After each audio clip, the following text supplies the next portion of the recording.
And guys, it's a foggy today and windy.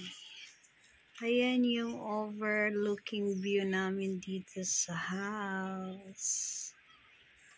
Ayan. Mountain view.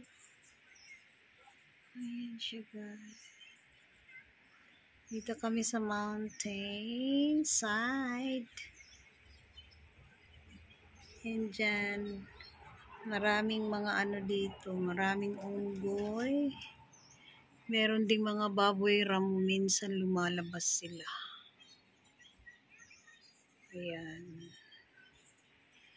Dito ako. Ayan, fresh air.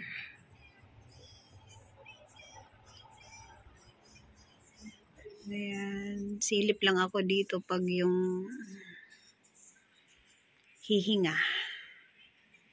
Hingahan ng mga problema.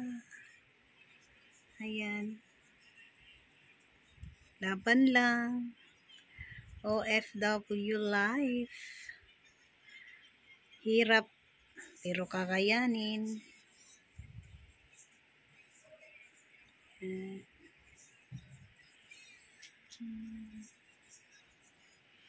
Ayan yung baba. Ayan yung baba. Ayan doon.